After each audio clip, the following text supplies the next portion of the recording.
நான் சொல்கிற இந்த டிப்ஸ் எல்லாம் கண்டிப்பாக உங்களுக்கு யூஸ்ஃபுல்லாக இருக்கும் அப்படின்னு நம்புகிறேங்க. கிச்சன் டைல்ஸில் இந்த மாதிரி ஒரு பேப்பர் ஒன்று ஒட்டி வச்சுக்கிட்டு நம்ம சமைக்கும் போது என்ன பொருள் தீருதோ இல்லை என்ன பொருள் இல்லையோ டக்குன்னு ஞாபகம் வரும்போது இந்த சீட்டில் எழுதி வச்சுக்கோங்க. நாளைக்கு கடைக்கு போகும்போது லிஸ்ட்டு போடுறதுக்கு ரொம்ப யூஸ்ஃபுல்லாக இருக்கும். அதே மாதிரி கீரையை ஃப்ரிட்ஜில் வச்சு சமைச்சிங்க அப்படின்னா அதில் இருக்கிற சத்துக்கள் முழுசாக நமக்கு கிடைக்காது. அதுக்கு பதிலாக ஒரு அலுமினிய பாத்திரத்தில் போட்டு வச்சிட்டிங்கன்னா அப்படியே 2 நாளைக்கு கீரை ஃப்ரெஷ்ஷாக இருக்கும். அதே மாதிரி பசங்களுக்கு சமைக்கிற உணவுப் பொருட்கள் மண் சட்டியிலையும் இரும்பு சட்டியிலையும் சமைக்கிற மாதிரி பார்த்துக்கோங்க. இரும்பு சட்டியில் செய்கிறனால பசங்க உடம்புக்கு அயன் சத்து அதிகமாக கிடைக்கும். அதே மாதிரி மண் சட்டியில் செய்யும்போது இதில் இருக்கிற டேஸ்ட் பசங்களுக்கு ரொம்பவும் பிடிக்கும்.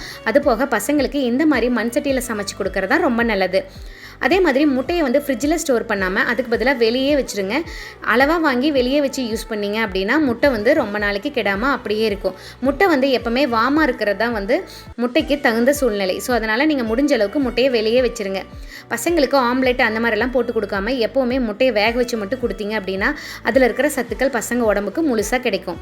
அதே மாதிரி பாதாம் டெய்லியும் ஒரு 5-6 பாதாம் பசங்க உடம்புக்கு சேர்த்திக்கணும்.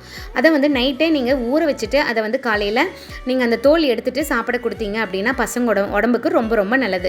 முடிஞ்ச அளவுக்கு ஒரு நாள் விட்டு ஒரு நாள் இல்லைன்னா டெய்லி கூட நீங்கள் இந்த மாதிரி ஊற வச்ச பாதாம் கொடுத்தீங்க அப்படின்னா ரொம்பவும் நல்லது. காசு போனாலும் பரவாயில்லன்னு சொல்லி இந்த கிச்சன் செட்டை வாங்கி கொடுத்துட்டோம். இதிலிருந்து மௌரிக்கா இப்போ இந்த 1 வீக்காக டிவியே பார்க்குறதில்ல. எப்போ பார்த்தாலும் இதில் தான் விளையாடுறா. விதவிதமாக இதில் சமையலும் செய்கிறா. பார்க்குறதுக்கே அவ்வளோ அழகாக இருக்குது.